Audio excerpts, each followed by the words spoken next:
भारत के 125 करोड़ नागरिक नया संकल्प, नई उमंग, नया जोश, नए सपने लेकर नववर्ष का स्वागत करेंगे। दिवाली के तुरंत बाद हमारा देश ऐतिहासिक शुद्धि यज्ञ का गवाह बना है। 125 करोड़ देशवासियों के धैर्य और संकल्प शक्ति से ये जो शुद्धि यज्ञ चला, आने वाले अनेक वर्षों तक यह देश की दिशा निर्धारित करने में अहम भूमिका निभाएगा। ईश्वर दत्त मानव स्वभाव अच्छाइयों से भरा रहता है, लेकिन समय के साथ आई विकृतियां, बुराइयों के जंजाल में वो घुटन महसूस करने लगता है। भीतर की अच्छाइयों के कारण विकृतियां और बुराइयों की घुटन से बाहर निकलने के लिए वो छटपटाता रहता है। हमारे राष्ट्र जीवन और समाज जीवन में भ्रष्टाचार, काला धन, जाली नोटों के जाल ने ईमानदार को भी घुटने टेकने के लिए मजबूर कर दिया था। उसका मन स्वीकार नहीं करता था, लेकिन उसे परिस्थितियों को सहना पड़ता था, मजबूरन स्वीकार करना पड़ता था। दिवाली के बाद की घटनाओं से ये सिद्ध हो चुका है कि करोड़ों देशवासी ऐसी घुटन से मुक्ति के अवसर की तलाश कर रहे थे। हमारे देशवासियों की अंतर ऊर्जा को हमने कई बार अनुभव किया है। चाहे सन 62 की लड़ाई हो, 65 की लड़ाई हो, 71 की लड़ाई हो, करगिल का युद्ध हो, भारत के कोटि कोटि नागरिकों की संगठित शक्तियों और अप्रतिम देशभक्ति के हमने दर्शन किए हैं। कभी ना कभी बुद्धिजीवी वर्ग इस बात की चर्चा जरूर करेगा कि बाह्य शक्तियों के सामने तो देशवासियों का संकल्प सहज बात है, लेकिन जब देश के कोटि कोटि नागरिक अपने ही भीतर घर कर गई बीमारियों के खिलाफ, बुराइयों के खिलाफ, विकृतियों के खिलाफ लड़ाई लड़ने के लिए मैदान में उतरते हैं, तो वो घटना हर किसी को नए सिरे से सोचने के लिए प्रेरित करती है। दिवाली के बाद लगातार देशवासी दृढ़ संकल्प के साथ, अप्रतिम धैर्य के साथ, त्याग की पराकाष्ठा करते हुए, कष्ट झेलते हुए बुराइयों को पराजित करने के लिए लड़ाई लड़ रहे हैं। जब हम कहते हैं कि कुछ बात है कि हस्ती मिटती नहीं हमारी, कुछ बात है कि हस्ती मिटती नहीं हमारी, इस बात को देशवासियों ने जी करके दिखाया है। कभी लगता था सामाजिक जीवन की बुराइयां, विकृतियां जाने अनजाने में, इच्छा अनिच्छा से हमारी जिंदगी का हिस्सा बन गए हैं। लेकिन 8 नवंबर के बाद की घटनाएं हमें पुनर्विचार करने के लिए मजबूर करती हैं। 125 करोड़ देशवासियों ने तकलीफें झेलकर, कष्ट उठाकर ये सिद्ध कर दिया है कि हर हिंदुस्तानी के लिए सच्चाई और अच्छाई कितनी अहमियत रखती है। काल के कपाल पर यह अंकित हो चुका है कि जनशक्ति का सामर्थ्य क्या होता है, उत्तम अनुशासन किसे कहते हैं, अपप्रचार की आंधी में सत्य को पहचानने की विवेक बुद्धि किसे कहते हैं, सामर्थ्यवान बेबाक बेईमान के सामने ईमानदारी का संकल्प कैसे विजय पाता है, गरीबी से बाहर निकलने को आतुर जिंदगी भव्य भारत के निर्माण के लिए क्या कुछ नहीं कर सकती। देशवासियों ने जो कष्ट झेला है वो भारत के उज्जवल भविष्य के लिए नागरिकों के त्याग की मिसाल है। 125 करोड़ देशवासियों ने संकल्पबद्ध होकर अपने पुरुषार्थ से, अपने परिश्रम से, अपने पसीने से उज्जवल भविष्य की आधारशिला रखी है। आमतौर पर जब अच्छाई के लिए आंदोलन होते हैं तो सरकार और जनता आमने सामने होती है। यह इतिहास की ऐसी मिसाल है जिसमें सच्चाई और अच्छाई के लिए सरकार और जनता दोनों मिलकर कंधे से कंधा मिलाकर लड़ाई लड़ रहे हैं। मेरे प्यारे देशवासियों, मैं जानता हूं कि बीते दिनों आपको अपना ही पैसा निकालने के लिए घंटों लाइन में लगना पड़ा, परेशानी उठानी पड़ी। इस दौरान मुझे सैकड़ों हजारों चिट्ठियां भी मिली हैं। हर किसी ने अपने विचार रखे हैं, संकल्प भी दोहराया है, साथ ही साथ अपना दर्द भी मुझसे साझा किया है। इन सब में एक बात मैंने हमेशा अनुभव की, आपने मुझे अपना मानकर के बातें कही हैं। भ्रष्टाचार, कालाधन, जाली नोट के खिलाफ लड़ाई में आप एक कदम भी पीछे नहीं रहना चाहते हैं। आपका ये प्यार आशीर्वाद की तरह है। अब प्रयास यह है कि नववर्ष में हो सके उतना जल्दी बैंकों को सामान्य स्थिति की तरफ ले जाया जाए।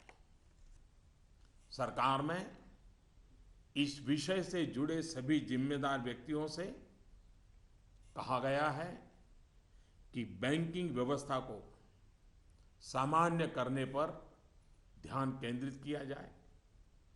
विशेषकर ग्रामीण इलाकों में, दूर दराज वाले इलाकों में प्रोएक्टिव होकर के हर छोटी से छोटी कमी को दूर किया जाए ताकि गांव के नागरिकों की, किसानों की कठिनाइयां खत्म हो। प्यारे भाइयों और बहनों, हिंदुस्तान ने जो करके दिखाया है, ऐसा विश्व में तुलना करने के लिए कोई उदाहरण नहीं है। बीते कुछ वर्षों में 1000 और 500 के नोट सामान्य प्रचलन में कम और पैरेलल इकोनॉमी में ज्यादा चल रहे थे। हमारी समकक्ष जो अर्थव्यवस्था वाले देशों में भी इतना कैश नहीं होता जितना हमारे यहां पहाड़ के पहाड़ हो गए। हमारी अर्थव्यवस्था में बेतहाशा बढ़े हुए नोट महंगाई बढ़ा रहे थे, कालाबाजारी बढ़ा रहे थे, देश के गरीब से उसका अधिकार छीन रहे थे। अर्थव्यवस्था में कैश का अभाव, नगद का अभाव तकलीफदेह है। तो हम ये भी न भूले, कैश का प्रभाव, नगद का प्रभाव और अधिक तकलीफदेह होता है। हमारा ये प्रयास है कि इसका संतुलन बना रहे। एक बात में सभी अर्थशास्त्रियों की सहमति है कि कैश अथवा नगद अगर अर्थव्यवस्था से बाहर होते हैं तो विपत्ति है। वही कैश या नकद अगर अर्थव्यवस्था की मुख्य धारा में हो तो विकास का साधन बनता है। इन दिनों करोड़ों देशवासियों ने जिस धैर्य, अनुशासन और संकल्प शक्ति के दर्शन कराए हैं, अगर आज लाल बहादुर शास्त्री होते, जयप्रकाश नारायण होते, राम मनोहर लोहिया होते, कामराज जी होते, तो अवश्य देशवासियों को भरपूर आशीर्वाद देते। किसी भी देश के लिए ये एक शुभ संकेत है कि उसके नागरिक कानून और नियमों का पालन करते हुए गरीबों की सेवा में सरकार की सहायता के लिए मुख्य धारा में वापस आना चाहते हैं। इन दिनों इतने अच्छे अच्छे उदाहरण सामने आए हैं जिसका वर्णन करने में हफ्तों बीत जाए। नकद में कारोबार करने पर मजबूर अनेक नागरिकों ने कानून नियम का पालन करते हुए मुख्य धारा में आने की इच्छा प्रकट की है। यह अप्रत्याशित है और सरकार इसका स्वागत करती है। मेरे प्यारे देशवासियों, हम कब तक सच्चाइयों से मुंह मोड़ते रहेंगे? मैं आपके सामने एक जानकारी साझा करना चाहता हूं और इसे सुनने के बाद या तो आप हंस पड़ेंगे या फिर आपका गुस्सा फूट पड़ेगा। आपको जानकर के हैरानी होगी, सरकार के पास दर्ज की गई जानकारी के हिसाब से देश में सिर्फ और सिर्फ 24 लाख लोग ये स्वीकारते हैं कि उनकी आय 10 लाख रुपये सालाना से ज्यादा है। क्या किसी देशवासी के गले ये बात उतरेगी? आप भी अपने आसपास बड़ी बड़ी कोठियां, बड़ी बड़ी गाड़ियां देखते ही होंगे। देश के बड़े बड़े शहरों को ही देखें तो किसी एक शहर में आपको सालाना 10 लाख से अधिक आय वाले लाखों लोग मिल जाएंगे।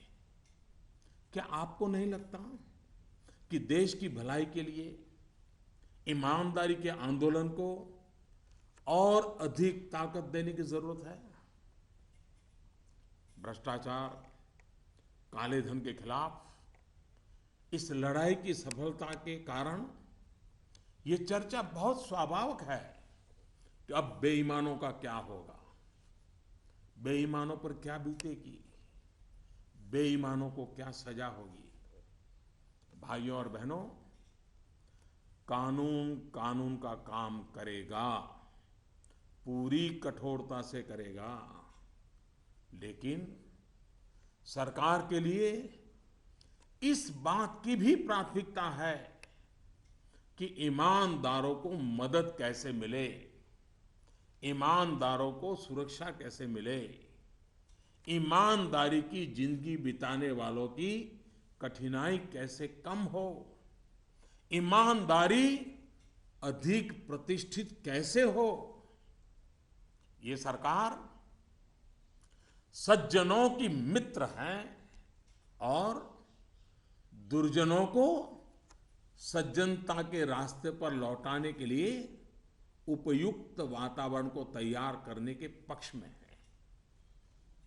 वैसे ये भी एक कड़वा सत्य है कि लोगों को सरकार की व्यवस्थाओं, कुछ सरकारी अफसरों और लाल फीताशाही से जुड़े कटु अनुभव होते रहते हैं। इस कटु सत्य को नकारा नहीं जा सकता। इस बात से कौन इनकार कर सकता है कि नागरिकों से ज्यादा जिम्मेवारी अफसरों की है, सरकार में बैठे छोटे बड़े व्यक्ति की है। और इसलिए चाहे केंद्र सरकार हो, राज्य सरकार हो या फिर स्थानीय निकाय, सबका दायित्व है कि सामान्य से सामान्य व्यक्ति के अधिकार की रक्षा हो, ईमानदारों की मदद हो और बेईमान अलग थलग हो।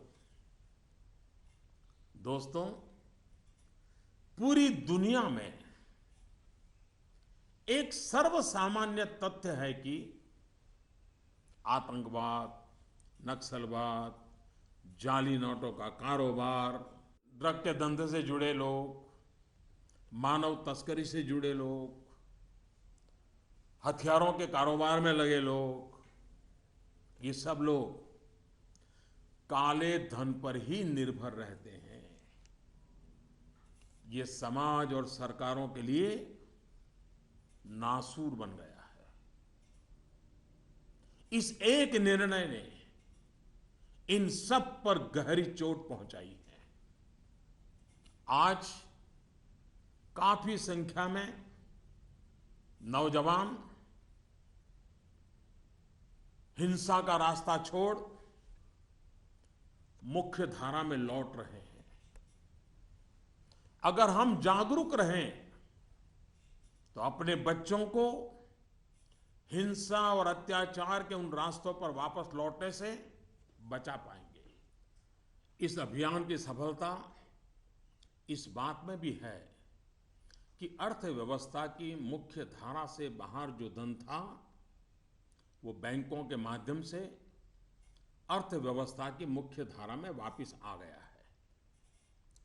पिछले कुछ दिनों की घटनाओं से ये सिद्ध हो चुका है कि चालाकी के रास्ते खोजने वाले बेईमान लोगों के लिए आगे के रास्ते बंद हो चुके हैं। टेक्नोलॉजी ने इसमें बहुत बड़ी सेवा की है। आदतन बेईमान लोगों को भी अब टेक्नोलॉजी की ताकत के कारण काले कारोबार से निकलकर कानून नियम का पालन करते हुए मुख्य धारा में आना ही होगा। साथियों, बैंक कर्मचारियों ने इस दौरान दिन रात एक किए हैं। हजारों महिला बैंक कर्मचारी भी देर रात तक रुककर इस अभियान में शामिल रही है। पोस्ट ऑफिस में काम करने वाले लोग, बैंक मित्र, सभी ने सराहनीय काम किया है। हाँ, आपके इस भगीरथ प्रयास के बीच कुछ बैंकों में कुछ लोगों के गंभीर अपराध भी सामने आए हैं। कहीं कहीं सरकारी कर्मचारियों ने भी गंभीर अपराध किए हैं और आदतन फायदा उठाने का निर्लज्ज प्रयास भी हुआ है। इन्हें बख्शा नहीं जाएगा।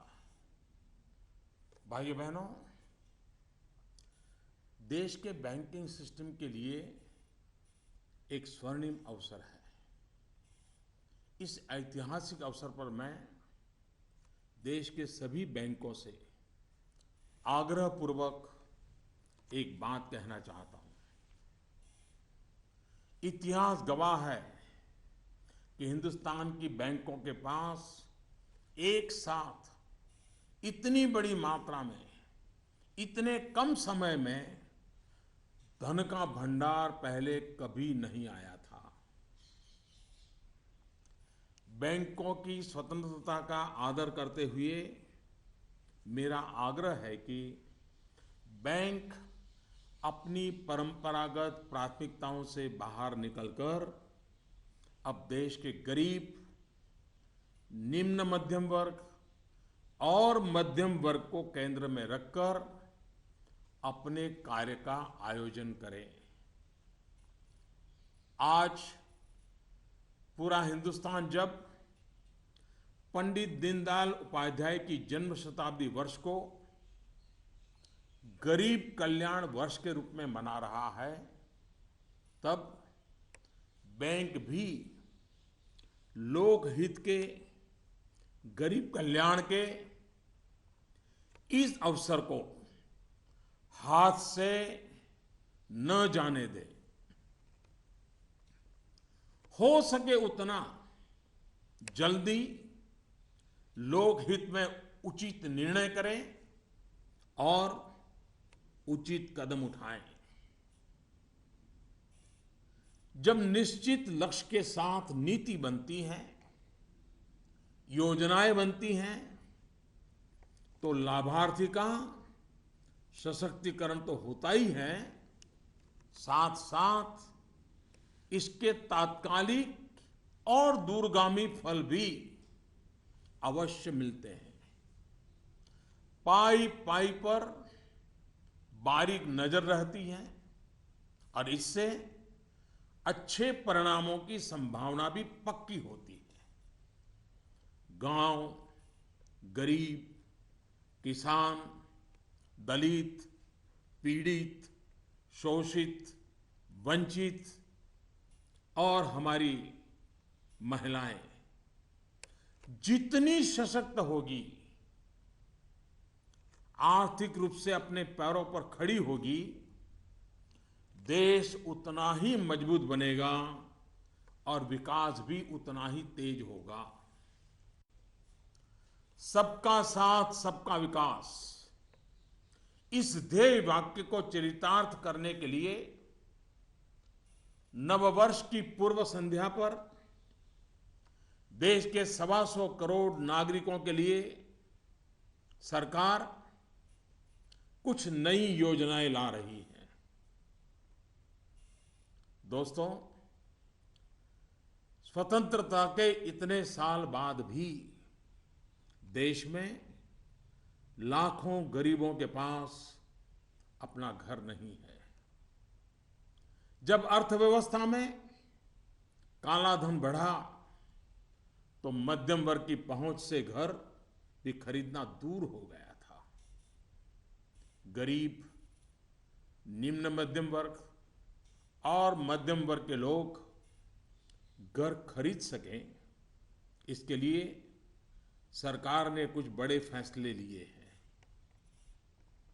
अब प्रधानमंत्री आवास योजना के तहत शहरों में इस वर्ग को नए घर देने के लिए 2 नई स्कीमें बनाई गई हैं।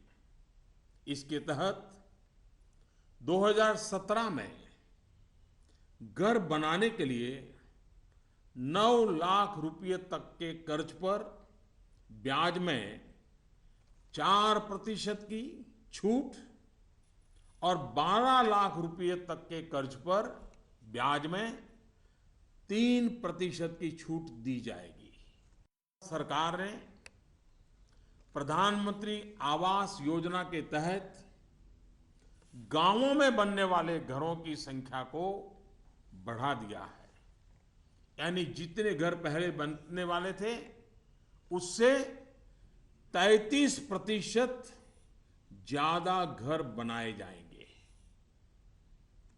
गांवों के निम्न मध्यम वर्ग और मध्यम वर्ग के लोगों की जरूरतों को ध्यान में रखते हम एक नई योजना शुरू करने जा रहे हैं।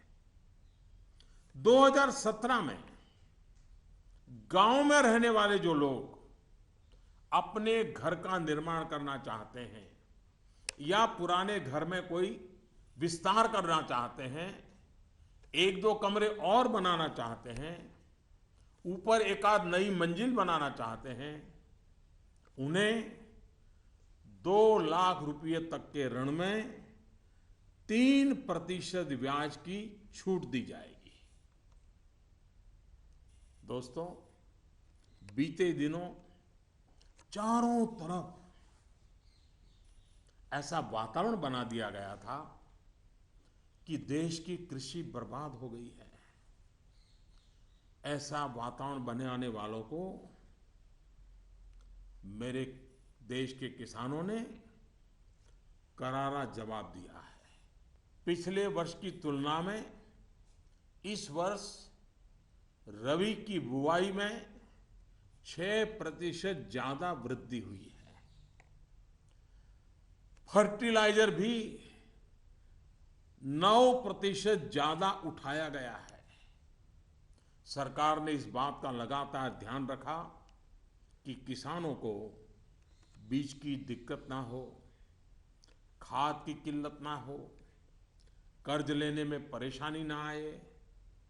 अब किसान भाइयों के हित में कुछ और अहम निर्णय भी लिए गए हैं।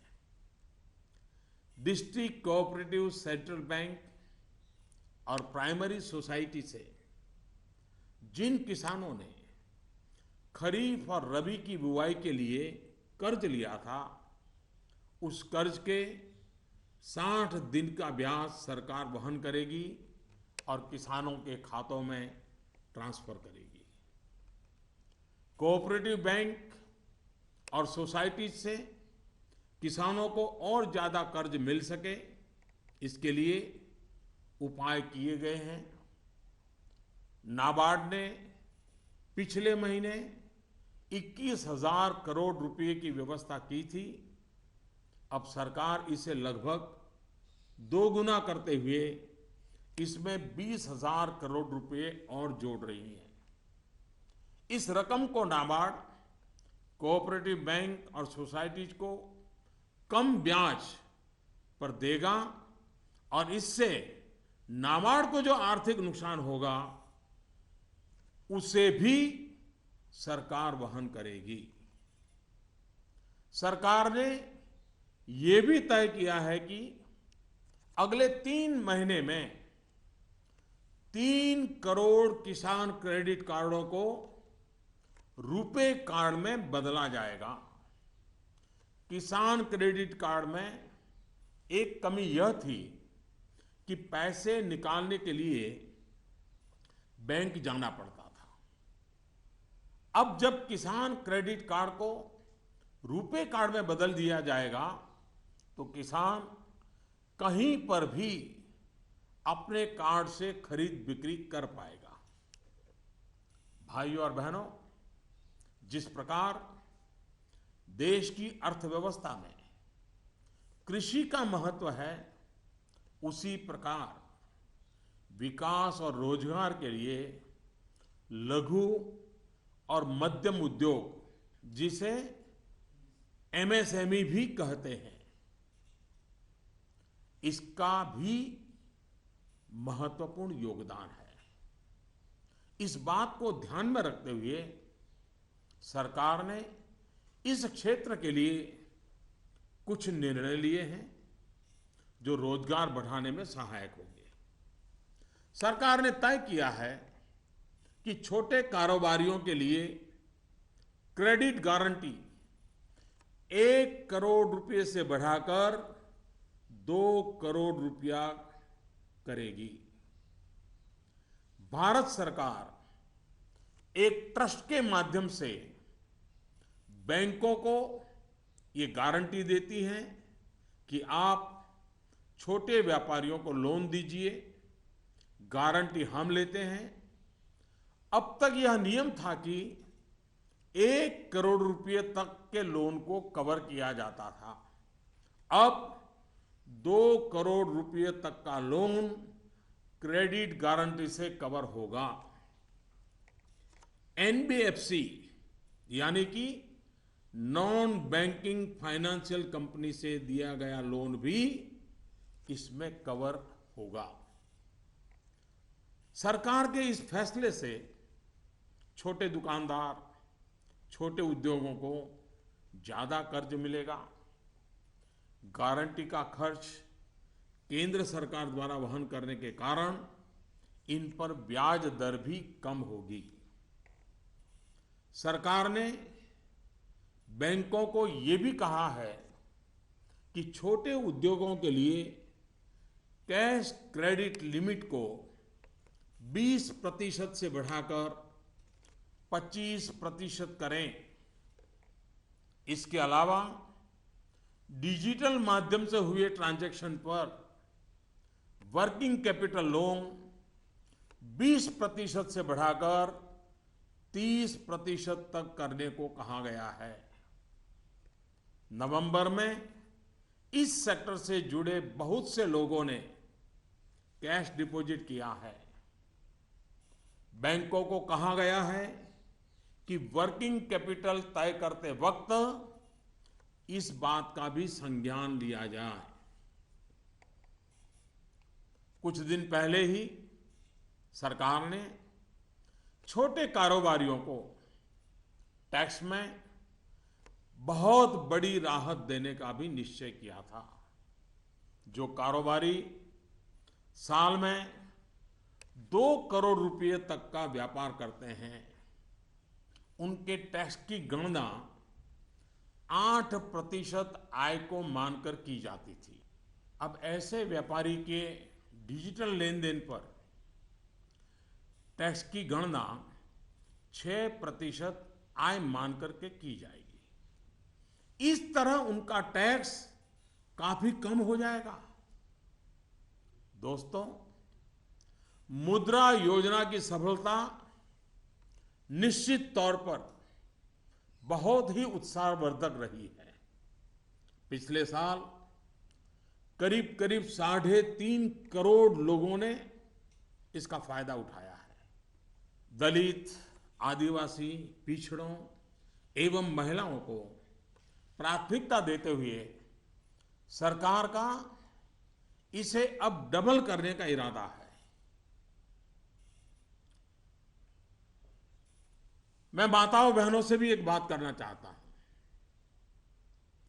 गर्भवती महिलाओं के लिए भी एक देशव्यापी योजना की शुरुआत की जा रही है।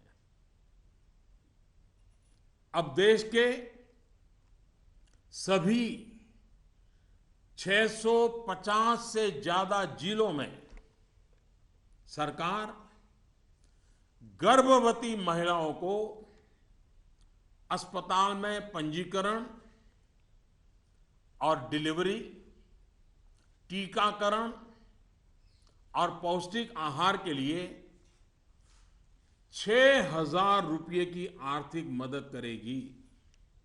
ये राशि गर्भवती महिलाओं के अकाउंट में ट्रांसफर की जाएगी, सीधी उनके खाते में जमा कर दी जाएगी। देश में माता मृत्यु दर को कम करने में इस योजना से बड़ी सहायता मिलेगी। वर्तमान में ये योजना सिर्फ 4,000 रुपये की आर्थिक मदद और पायलट प्रोजेक्ट के रूप में सिर्फ 53 जिलों में चलाई जा रही है। भारत में सीनियर सिटीजन्स, वरिष्ठ नागरिकों की संख्या भी बहुत है। सरकार ने सीनियर सिटीजन्स का भी विशेष ध्यान रखा है। सरकार वरिष्ठ नागरिकों के लिए भी एक स्कीम शुरू करने जा रही है। बैंक में ज्यादा पैसा आने पर अक्सर बैंक डिपॉजिट पर इंटरेस्ट रेट घटा देते हैं। वरिष्ठ नागरिकों पर इसका प्रभाव ना हो इसलिए 7.5 लाख रुपए तक की राशि पर 10 साल तक के लिए सालाना 8% का इंटरेस्ट रेट ब्याज दर सुरक्षित किया जाएगा। ब्याज की ये राशि वरिष्ठ नागरिक हर महीने प्राप्त कर सकते हैं। भ्रष्टाचार, कालाधन की जब भी चर्चा होती है तो राजनेता, राजनीतिक दल, चुनाव का खर्च, ये सारी बातें चर्चा के केंद्र में रहती है। अब वक्त आ चुका है कि सभी राजनेता और सभी राजनीतिक दल देश के ईमानदार नागरिकों की भावनाओं का आदर करें, जनता के आक्रोश को समझें। ये बात सही है कि राजनीतिक दलों ने समय समय पर व्यवस्था में सुधार के लिए सार्थक प्रयास भी किए हैं। सभी दलों ने मिलकर के स्वेच्छा से अपने ऊपर बंधनों को स्वीकार किया है। आज आवश्यकता है कि सभी राजनेता और सभी राजनीतिक दल होलियर देन दाऊ इससे अलग हट करके, मिल बैठ करके पारदर्शिता को प्राथमिकता देते हुए भ्रष्टाचार और काले धन से राजनीतिक दलों को मुक्त कराने की दिशा में सही कदम उठाएं। हमारे देश में सामान्य नागरिक से लेकर के राष्ट्रपति जी तक सभी ने लोकसभा, विधानसभा का चुनाव साथ साथ कराए जाने के बारे में कभी न कभी कहा है। आए दिन चल रहे चुनावी चक्र, उससे उत्पन्न आर्थिक बोझ तथा प्रशासन व्यवस्था पर बने बोझ से मुक्ति पाने की बात का समर्थन किया है। अब समय आ गया है कि इस पर बहस हो, सार्थक बहस हो और रास्ता खोजा जाए। हमारे देश में हर सकारात्मक परिवर्तन के लिए हमेशा स्थान रहा है। अब डिजिटल लेन देन, ऑनलाइन पेमेंट या ई पेमेंट को लेकर के समाज में काफी सकारात्मक परिवर्तन देखा जा रहा है। ज्यादा से ज्यादा लोग इससे जुड़ रहे हैं। कल ही सरकार ने बाबा साहेब भीमराव अंबेडकर के नाम पर डिजिटल ट्रांजैक्शन के लिए पूरी तरह एक स्वदेशी प्लेटफॉर्म भीम लॉन्च किया है। भीम यानी भारत इंटरफेस फॉर मनी। मैं देश के युवाओं से, व्यापारी वर्ग से, किसानों से आग्रह करता हूं कि भीम से ज्यादा जुड़े। साथियों, दिवाली के बाद जो घटनाक्रम रहा, निर्णय हुए, नीतियां बनी, इनका मूल्यांकन अर्थशास्त्री तो करेंगे ही, लेकिन अच्छा होगा कि देश के समाजशास्त्री, इतिहासविद भी इस पूरे घटनाक्रम, निर्णय और नीतियों का मूल्यांकन करें। एक राष्ट्र के रूप में भारत का गांव, गरीब, किसान, युवा, पढ़े लिखे, अनपढ़, पुरुष, महिला, सबने अप्रतिम धैर्य और लोक शक्ति का दर्शन कराया है। कुछ समय के बाद 2017 का नया वर्ष प्रारंभ होगा। आज से ठीक 100 साल पहले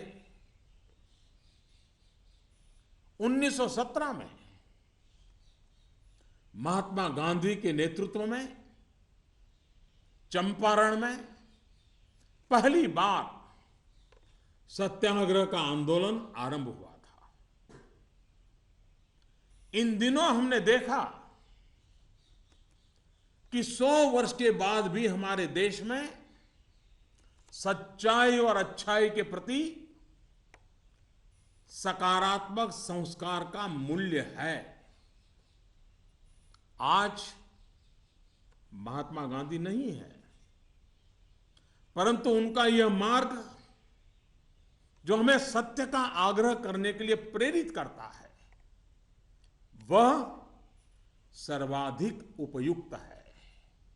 चंपारण सत्याग्रह की शताब्दी के अवसर पर हम फिर एक बार महात्मा गांधी का पुण्य स्मरण करते हुए सत्य के आग्रही बनेंगे तो सच्चाई और अच्छाई की पटरी पर आगे बढ़ने में कोई कठिनाई नहीं आएगी। भ्रष्टाचार और काले धन के खिलाफ इस लड़ाई को हमें रुकने नहीं देना है। सत्य का आग्रह संपूर्ण सफलता की गारंटी है। 125 करोड़ का देश हो, 65% जनसंख्या 35 साल से कम उम्र के नौजवानों की हो, साधन भी हो, संसाधन भी हो और सामर्थ्य में कोई कमी ना हो, ऐसे हिंदुस्तान के लिए कोई कारण नहीं है कि हमारा देश अब पीछे रह जाए। नववर्ष की नई किरण नई सफलताओं का संकल्प लेकर के आ रही है। आइए हम सब मिलकर चल पड़े, बाधाओं को पार करते चले, एक नए उज्जवल भविष्य का निर्माण करें। बहुत बहुत धन्यवाद। जय Hind.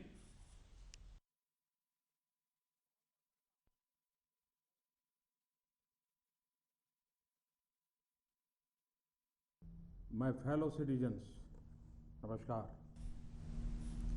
In a few hours, we will be ushering in the new year of 2017. 125 crore Indians will join the rest of the world in welcoming it with new hope, new energy, and new dreams.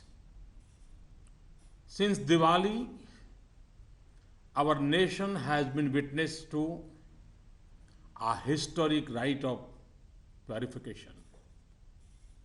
The patience, discipline, and resolve displayed by 125 crore Indians will play a critical role in shaping the future of the nation for years to come.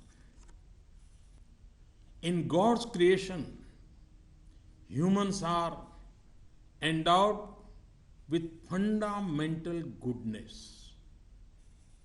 With time, the distortions of badness creep in. People feel suffocated in a bad environment and struggle to come out of it. Corruption, black money, and counterfeit notes had become so rampant in India's social fabric that even honest people were brought to their knees. People were forced by circumstances in defiance of their inherent goodness it seems at times that evils and corruptions of society, knowingly or unknowingly, intentionally or unintentionally, had become a part of our daily lives. Developments post Diwali have shown that crores of Indians were looking for an escape from this suffocation. We have, during the external aggressions of 1962, 1965, 1971, and Kargil, witnessed the intrinsic strength of our citizens, such as collective energy and patriotism, is understandable in the face of external threats. However, when crores of Indians unite to fight a war against internal evils, it is unparalleled. Indians have, with firm resolve and infinite patience, faced difficulties with a smile, redefining the concept of sacrifice. We have lived these ideals. 125 crore Indians have shown in their fortitude the importance we place in truth and goodness. This has been written on the sands of time. Indians have displayed the strength of people power, utmost discipline, and the ability to discern the truth in a storm of disinformation. They have shown that resolute honesty can defeat dishonesty. They have shown how much even people trapped in poverty are willing to do to build a glorious India.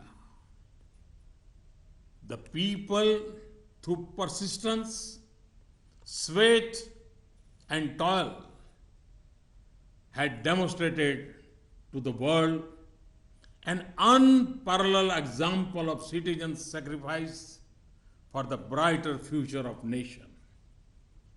Usually, when people's movements have arisen, the people and the government have been at loggerheads. It is historic that both the people and the government are on the same side in this battle against evil. The government is well aware that in this period you had to queue up and face difficulty in withdrawing your own money. I received letters from many people. They have shared their pain and sorrow with me, but also emphasized their support. You have talked to me as one of your own. In this fight against corruption and black money, it is clear that you wish to walk shoulder to shoulder with us. For us in government, this is a blessing. My effort is to take the banking system to normalcy as fast as possible in the new year. I have asked all concerned officers in the government to focus their attention to this task. They have especially been told to proactively resolve the problems in rural and remote areas. Friends, there is no precedent globally to what India has done. Nations similar to us do not have the amount of currency that we had. Over the last 10 to 12 years, 500 and 1000 rupees currency notes were used less for legitimate transactions and more for parallel economy. The excess of cash was fueling inflation and black marketing. It was denying the poor their due. Lack of cash causes difficulty, but excess of cash is even more troublesome. Our aim is to achieve a balance. Economists agree that when cash is outside the formal economy, it is a cause of worry. When it joins the mainstream, it is an opportunity for development. I'm sure if great sons of India like Jayaprakash Narayan, Lal Bahadur Shastri, Ram Manohar Lohia, Kamaraj ji had been present today, they would have applauded the patience, discipline, and resolve of our countrymen. In the past few weeks, there have been many gratifying instances. It would take weeks to list them. It is a healthy trend for any nation when the people wish to join the mainstream, abiding by the law and helping the government in serving the poor. Friends, how long will we overlook facts that stare us in the face? I wish to share some information with you which will either make you laugh or make you angry. According to information with the government, there are only 24 lakh people in India who accept that their annual income is more than 10 lakhs rupees. Can we digest this? Look at the big bungalows and big cars around you. If we look at any big city, it would have lakhs of people with annual income of more than 10 lakh. Do you not feel that for the good of the country, this movement for honesty need to be further strengthened? In this fight against corruption and black money, it is natural to debate the fate of the dishonest. What punishment will they get? The law will take its own course with its full force.